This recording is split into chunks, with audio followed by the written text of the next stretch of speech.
അപ്പോൾ പൊന്നൂസ് വ്ളോഗ്സിന്റെ പുതിയ വീഡിയോയിലേക്ക് എല്ലാവർക്കും വീണ്ടും സ്വാഗതം. അപ്പം ഞാൻ ഇന്നിവിടെ ചെയ്യാൻ പോകുന്നത് എന്താണെന്നറിയാവോ? അയല മുളകിട്ടത്. അപ്പം നമ്മൾ എന്ത് ചെയ്യണം എന്ന് വെച്ച് കഴിഞ്ഞാൽ ചട്ടി അങ്ങോട്ട് ചൂടാക്കാൻ വെക്കണം.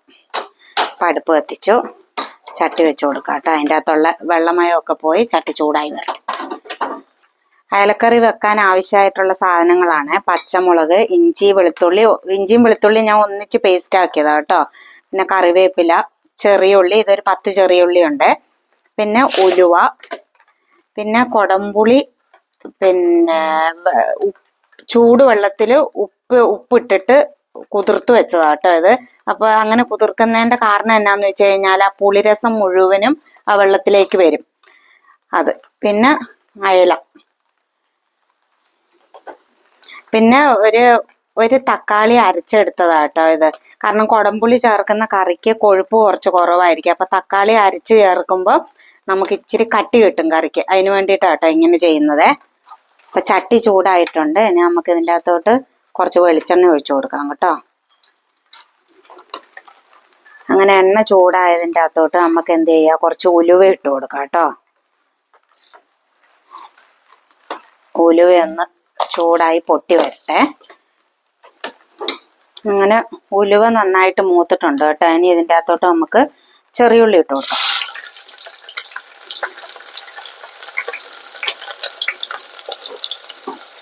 പിന്നെ അതിൻ്റെ കൂടെ തന്നെ കറിവേപ്പില,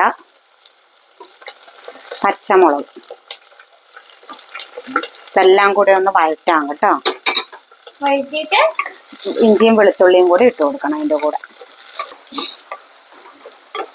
അപ്പോൾ ഉള്ളി ഇവിടെ വഴന്ന് വരുന്നുണ്ട് കേട്ടോ. അതിന് നമുക്ക് ഇതിൻ്റെ അകത്തോട്ട് എന്ത് ചെയ്യാം, ഇഞ്ചി വെളുത്തുള്ളി ചതച്ചത് ചേർത്ത് കൊടുക്കാം.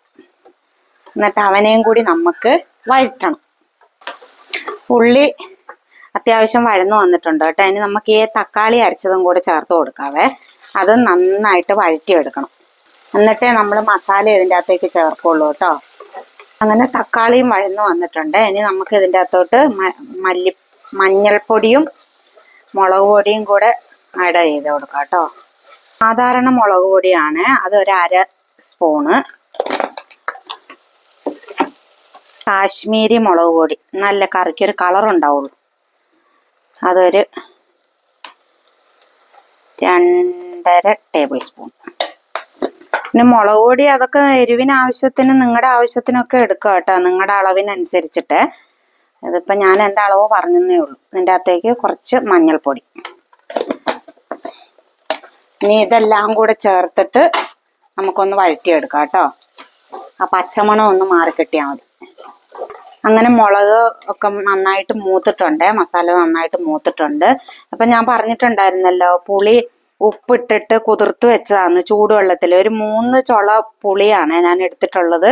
അപ്പോൾ ആ പുളീൻ്റെ അകത്തോട്ട് ഉപ്പുള്ളത് കൊണ്ട് അതൊക്കെ നോക്കിയിട്ട് വേണം പിന്നീട് ഉപ്പ് ചേർക്കാൻ കേട്ടോ.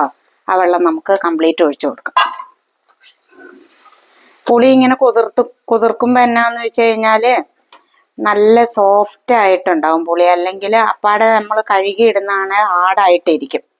പിന്നെ അത് നമ്മൾ കുറേ ഇട്ട് തിളപ്പിക്കണം, അങ്ങനെയൊക്കെ ചെയ്യണം. നമ്മൾ എന്ത് ചെയ്യണം, കുറേ ട്രിക്കൊക്കെ കണ്ടുപിടിക്കണം ഭക്ഷണമൊക്കെ ഉണ്ടാക്കുന്ന സമയത്ത്. ഇനി നമുക്ക് ഇതിൻ്റെ അകത്തോട്ട് ഗ്രേവി എത്രയാണോ വേണ്ടത് അതിനനുസരിച്ചിട്ട് വെള്ളം കൂടെ ഒഴിച്ചു കൊടുക്കാം കേട്ടോ.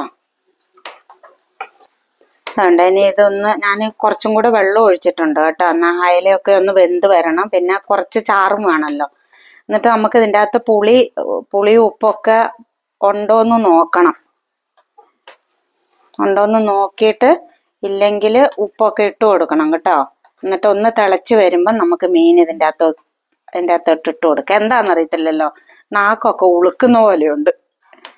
ഉപ്പ് കുറച്ച് കുറവാട്ടോ. അപ്പം നമുക്ക് ഇച്ചിരി കല്ലുപ്പ് ഇട്ട് കൊടുക്കാവേ.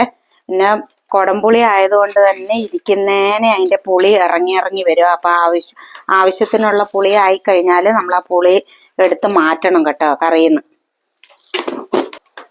അപ്പം നമുക്കിതൊന്ന് മൂടി വെച്ച് കൊടുക്കാവേ. മൂടി വെച്ചിട്ട് അത് നന്നായിട്ട് തിളച്ച് വരട്ടെ. അങ്ങനെ നമുക്കിവിടെ മസാലയൊക്കെ തിളച്ച് വന്നിട്ടുണ്ട് കേട്ടോ. ഇനി നമുക്ക് ഇത് മീൻ ഞാൻ ഉപ്പുകല്ലിട്ട് കഴുകി വൃത്തിയാക്കിയതാണ്. അതിൻ്റെ ഇതൊക്കെ പോകാൻ വേണ്ടിയിട്ട്, ഉളുമ്പ് സ്മെല്ല് അങ്ങനത്തെ ഒക്കെ പോകാൻ വേണ്ടിയിട്ട്. ഇനി നമുക്ക് ഇതിൻ്റെ അകത്തേക്ക് ഇത് ഇട്ട് കൊടുക്കാം, മീൻ കഷ്ണം.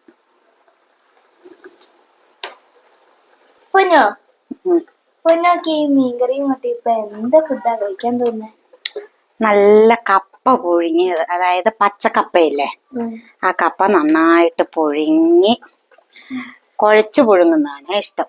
കുഴച്ചു പുഴുങ്ങിയ കപ്പയും നല്ല അയല മുളകിട്ടതും. അതൊരു വല്ലാത്ത ടേസ്റ്റ് അല്ലേ. ഈ ചാറിലേക്ക് നമുക്ക് ഇതൊന്ന് താത്തി കൊടുക്കാം കേട്ടോ.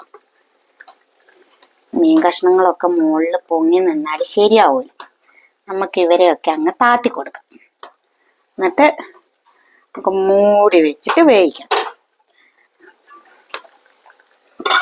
അപ്പൊ നമുക്ക് മീൻകറി റെഡി ആയോന്ന് നോക്കാം കേട്ടോ.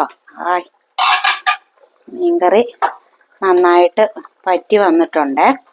അപ്പോൾ ഉപ്പും പുളിയൊക്കെ ഉണ്ടോ എന്ന് നോക്കട്ടെ.